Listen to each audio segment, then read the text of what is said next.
এনে বিয়ে করা উচিত। তথাকথিত তথাকথিত আগে থেকে পছন্দ করে তথাকথিত প্রেমের বা নিজের পছন্দের বিয়েগুলোতে বেশিরভাগ সময় শান্তি হয়, ঠিক না? ঠিক বলেন। আগে থেকে যারা গেট টুগেদার এটা সেটা করে নেয় এরপরে বিয়ে করে, এগুলো বেশিরভাগ ক্ষেত্রে দেখবেন দাম্পত্য জীবনে কি নাই, শান্তি নাই। এই জন্য কোন মেয়ে ভালো হবে না হবে, আপনি যুবক মানুষ, শুধু আপনার দেখতে সুন্দর হলে আপনি পাগল হয়ে যান, আপনার মাথা নষ্ট হয়ে যায়। কিন্তু আপনার বাবা আপনার মা বহু বিবাহ তারা দেখেছে, বহু বিবাহের ভঙ্গ হওয়া তারা দেখেছে, তারা অনেক অভিজ্ঞ। এই জন্য তাদের প্রতি আস্থা রাখবেন। হ্যাঁ, বাপ মা যদি কম বুঝেন, মামা আছেন, চাচা আছেন, দাদা আছেন, বড় ভাই আছেন, যারা মাথাওয়ালা, বুদ্ধিমান এবং দিনদার, তাদের সাথে পরামর্শ করে বিয়ে করবেন। একাকী সিদ্ধান্ত নিতে যাবেন না। জি। ইসলাম ধর্ম একটি, কিন্তু মাসালার ক্ষেত্রে এত ভিন্নতা কেন? ভাই, মাসআলার ক্ষেত্রে ভিন্নতা কেন? তার কারণ হলো ধর্ম বুঝার ক্ষেত্রে সবাইকে আল্লাহ তাআলা সমান বিবেক বুদ্ধি দেন নাই। যতজন তত মত। আল্লাহর একটা নির্দেশ মানতে গিয়ে বুঝতে গিয়ে এক একজন এক এক রকম বুঝতে পারেন কি পারেন না। রাসূল করিম সাল্লাল্লাহু আলাইহি ওয়াসাল্লামের যুগেই বনি কুরাইজাতে গিয়ে নামাজ পড়ার জন্য সাহাবীদেরকে পাঠাইছেন, আসরের নামাজ। পথে কিছু সাহাবী বলছেন যে আসরের ওয়াক্ত শেষ হয়ে যাচ্ছে, আমরা পড়ে ফেলি, তারা পড়ে ফেলছেন। আবার কিছু সাহাবী বলছেন যে ওয়াক্ত যাক না যাক আমাদের দেখার দরকার না, নবী বলছেন, নবীর কথা মানাই ইসলাম, অতএব আমরা সেখানে গিয়ে পড়বো। দুই গ্রুপ দুই রকম করছে। নবীজির কাছে এসে গল্প শোনানোর পরে তিনি বলছেন তিনি কাউকে ভৎসনা করেন না, তার মানে দুজনেরটাই ঠিক আছে। তাহলে সাহাবীদের যুগে মতপার্থক্য ছিল কি ছিল না? আলেম ওলামাদের মধ্যে বুঝের মতপার্থক্য থাকতে পারে। আপনি দেখবেন কোরআন হাদিসের কাছে কোনটা কাছাকাছি, আপনি এটাকে অনুসরণ করবেন। কিন্তু মত ভিন্ন হলে আলেমদেরকে ভৎসনা করা, গালিগালাজ করা, এটা মূর্খতা ছাড়া আর কিছু নয়। জি। কাবিন নামা হয়েছে তবে বিয়ে হয়নি, এখন সংসার করছে, একটি সন্তানও আছে, এ ব্যাপারে কোরআন হাদিসের সমাধান কিভাবে পাবো? লিখিতভাবে যদি কাবিননামায় স্বাক্ষর হয়ে থাকে, শুধুমাত্র মুখে বিবাহ পড়ানো, প্রস্তাব দেওয়া এবং প্রস্তাব গ্রহণ করা মুখে, এটা যদি না হয়, তাহলে সেক্ষেত্রে বিয়ে বিশুদ্ধ হবে কিনা? ইমাম মালিক, ইমাম আহমদ হাম্বল, ইমাম শাফিঈ রাহমাতুল্লাহ মতে বিবাহ বিশুদ্ধ হবে না। ইমাম আবু হানিফা রাহমাতুল্লাহ আলাইহির বরাত দিয়ে আল মাওসুআ আল কুওয়েতিয়া আল ফিকহিয়া আল কুওয়েতিয়া নামক 45 খণ্ডের একটি ফতোয়ার কিতাব আছে। সেই ফতোয়ার কিতাবে লেখা হয়েছে যে হানাফি মাযহাব অনুযায়ী বিয়ে হয়ে যাবে যদি কাবিননামায় স্বাক্ষর হয়ে থাকে এবং সেখানে যদি প্রস্তাব এবং গ্রহণ এই কথাগুলো লেখা থাকে। কথা কি বুঝাতে পারছি? তবে বিয়ে পড়ানো মানে কিন্তু আমরা মনে করি হুজুর আসা, খুতবা দেওয়া, অনেক কিছু, এসব কিছু না। বিয়ের মতো সহজ কাজ আর কিছু না। যুবকরা শুনলে আজকাল সব বিয়ে করে ফেলবেন আর আকাম কুকাম না করে। বিয়েটা হলো ভাই, মহরনা ধার্য করবেন, মেয়ে পক্ষ ছেলে পক্ষকে বলবে বা এক পক্ষ অন্য পক্ষকে বলবে এত টাকা মহরনা বিনিময়ে আমি বিবাহের প্রস্তাব করতেছি। অন্য পক্ষ থেকে পাত্রী বলবে আমি কবুল করলাম, বা পাত্র বলবে আমি কবুল করলাম। দুজন সাক্ষী যদি শুনে, বিয়ে হয়ে গেছে, শেষ। কত সহজ দেখছেন? বিয়ে মাত্র 1.5 মিনিটের কাজ, অথচ সেটা না করে আপনারা জেনার পথে যাচ্ছেন, বা আমরা অনেকে যাচ্ছি। আল্লাহ আমাদের হেফাজত করুন। জি। লাশ গোসল দেওয়ার পরে ঘরে রাখা যাবে কিনা? লাশ মানুষ মারা যাওয়ার পরে খুব দ্রুত তাকে কবরস্থ করতে হয়। নবী সাল্লাল্লাহু আলাইহি ওয়াসাল্লাম বলেছেন আসরিউ বিল জানাজা, তোমরা জানাজা খুব দ্রুত লাশ দাফন করো।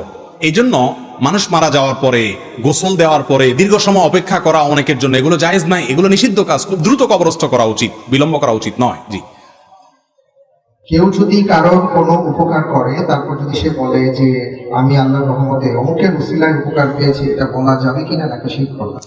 এটা ইনশাআল্লাহ বলা শিরক হবে না।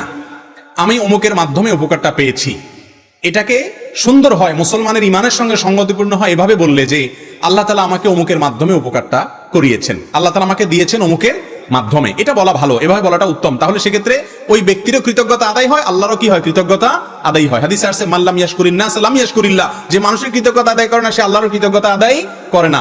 অনেক লোক আছে আপনি তার জন্য অনেক কিছু করছেন, এরপরেও সে বলবে কি সব আল্লাহ আমাকে দিস। কে দিছে? শুনতে খুব ভালো শোনা যাচ্ছে, আসলে এলো নাশকর, ঠিক না? ঠিক। আপনি এত কিছু করলেন, সে আপনার আশা থাকা উচিত না, কিন্তু তার বলা উচিত যে আপনি আমার জন্য অনেক কিছু করেছেন, আপনার মাধ্যমে আল্লাহ আমাকে দিয়েছেন, এবার বলে শিরক হবে না ইনশাআল্লাহ। জি। প্রশ্ন হলো যে বর্তমানে দেখা যাচ্ছে যে মেয়ে, মা, বাবা সবাই একসাথে মিলে টেলিভিশন দেখছে, বিভিন্ন ধরনের ভারতীয় নগ্ন সিরিয়ালগুলো দেখছে এবং ছাড়তেও পারছে না। এই ক্ষেত্রে আখিরাতে তাদের কি শাস্তি অপেক্ষা করছে? দেখুন, টেলিভিশন চ্যানেলের এখন আর প্রয়োজন হয় না। এখন মোবাইলগুলো প্রত্যেকের পকেটে পকেটেই টেলিভিশন, ঠিক না? ঠিক। এখন এই টেলিভিশনে মুনাজাত দিতে দিতে আমাদের রাত শেষ হয়। মুনাজাত দেওয়া তো বুঝেন, এই যে এইভাবে রাত্রে শোয়ার সময় এরকম ধরে রাখে, মানে মুনাজাত। এই মোবাইলের শয়তানি মুনাজাত, এটা এখন ঘরে ঘরে ঘরে ঘরে জনে জনে, ঠিক না? ঠিক। আরে মা বাপ তো পরের কথা, দুধের বাচ্চারাও কার্টুন একটা ধরাই দেওয়া লাগে, তারাও মুনাজাতে লাগাই দেয়, ঠিক না? ঠিক। গোটা পরিবার মুনাজাতে লেগে গেছে, আল্লাহর কাছে না শয়তানের কাছে। প্রিয় ভাইরা আমার, এটা আমাদের পরিবারের সম্পর্কগুলো শেষ করে দিচ্ছে। সন্তানরা বাবা মার স্নেহ পায় না, স্বামী স্ত্রীর মধ্যে ভালোবাসা নাই, ওই যে এগুলোর মধ্যে আসক্তি। এবং দাম্পত্য কলহ, পারিবারিক অশান্তি, সামাজিক অশান্তি, হাজারো অনাচারের পথ খুলছে, এগুলো হারাম। জেনাল আইনিয়ান নাজার, নবীজি বলেছেন চোখের জেনা হলো চোখ দিয়ে হারাম কিছু দেখা। এই কান, এই চোখ কিয়ামতের দিন সাক্ষ্য দিবে। চোখ বলবে, আল্লাহ আমাকে দিয়ে আপনার কালাম পড়ে নাই, এই নালায়েক, এই কমবখ্ত, এই হতভাগা আমাকে দিয়ে শুধুমাত্র মোবাইলে হারাম জিনিস দেখেছে। আল্লাহ তাআলা আমাদেরকে তওবা করার তৌফিক নসিব করুন। জি। খুব গুরুত্বপূর্ণ প্রশ্ন সাহেব, বর্তমান যুব সমাজের প্রায় 90% হস্তমৈথুনের প্র্যাকটিস করে। আল্লাহ। সম্পর্কে আপনার মতামত কি? ভাইরা আমার, হস্তমৈথুন করা পৃথিবীর সকল আলেমদের ঐক্যমতে হারাম এবং নিষিদ্ধ একটা কাজ। জেনা করা যেরকম অপরাধ, হস্তমৈথুন করা সেরকম অপরাধ। আল্লাহ রাব্বুল আলামিন কোরআনে কারিমে বলেছেন, ওয়াল্লাযীনা হুম লিফুরুজিহিম হাফিযুন আও মা মালাকাত আইমানুহুম ইল্লা আলা আজওয়াজিহিম আও মা মালাকাত আইমানুহুম ফাইন্নাহুম গায়রু মালুমিন ফামান ইবতাগা ওয়ারাআ যালিক ফাউলাইকা হুমুল আদুন। আল্লাহ বলেছেন, বিবাহে এবং হালাল পদ্ধতির বাইরে অন্য কোন পদ্ধতিতে যদি কেউ কাম চাহিদাকে চরিতার্থ করে, চাহিদাকে মিটায়, এই অন্য কোন পদ্ধতির মধ্যে হাত দিয়ে বা অন্য কোন উপায় যা আছে সব শামিল। এই আয়াতের তাফসীর মুফাসসির ইকরাম এরকমই লিখেছেন। যার কারণে হস্তমৈথুন করা, হাত দিয়ে বীর্যপাত করা, যৌন চাহিদা মিটানো, এটা হারাম। ভাইরা আমার, এটা স্বাস্থ্যকে যেমন ধ্বংস করে, মানুষের ইবাদতের স্বাদ নষ্ট করে, নানামুখী দুনিয়াবি এবং আখিরাতের ক্ষতি এর মধ্যে নিহিত থাকে। এই রোগে যারা একবার আক্রান্ত হয়ে যায়, এটা ছাড়তে পারে না। এটা ছাড়ার জন্য কয়েকটি পরামর্শ।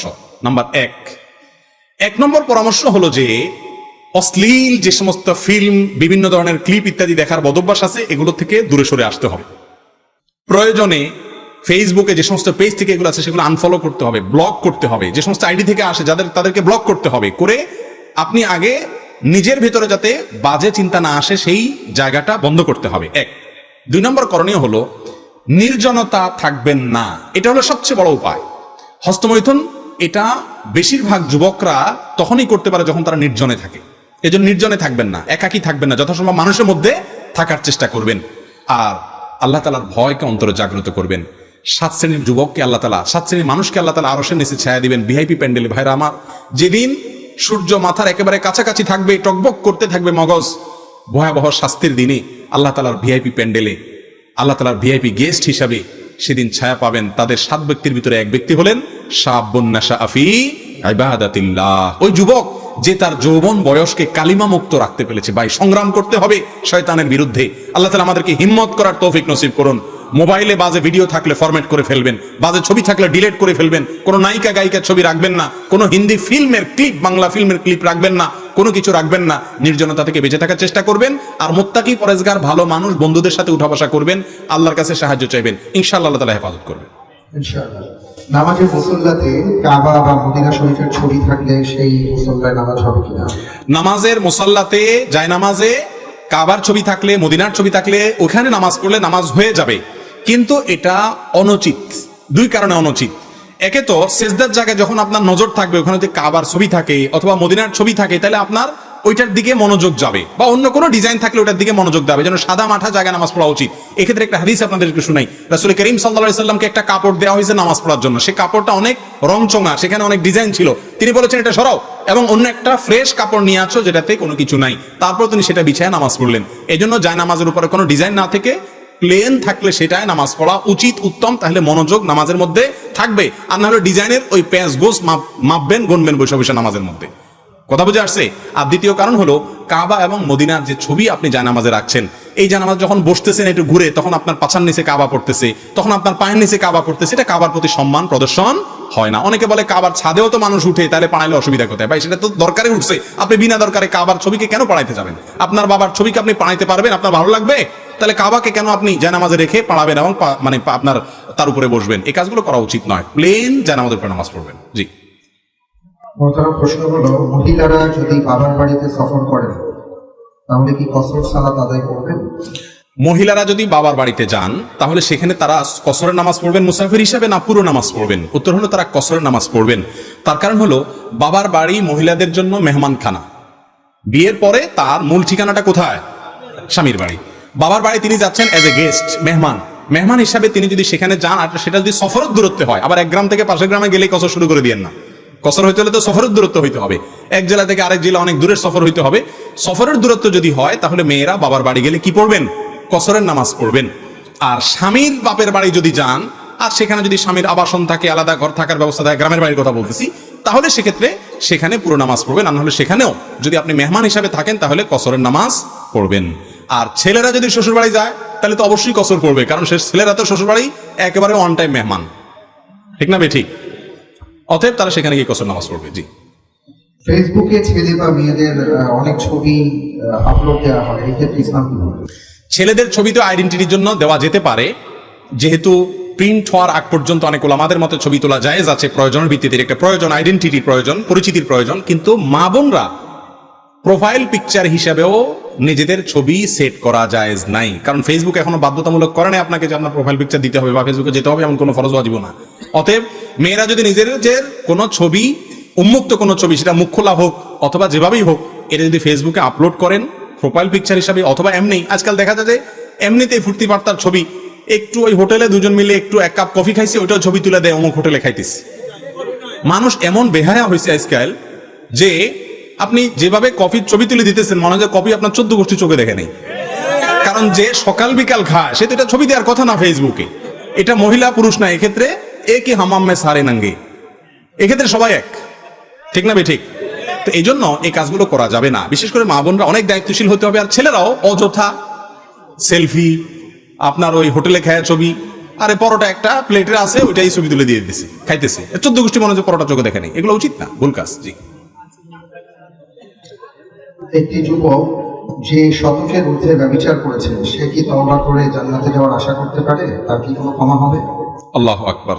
আল্লাহ তাআলা আমার এই যুবক ভাই, এরকম কেউ যদি থাকেন যে এত বেশি জেনা করেছেন জীবনে, আল্লাহ রাব্বুল আলামিন তাকে পরিপূর্ণ তওবা করার তৌফিক নসিব করুন।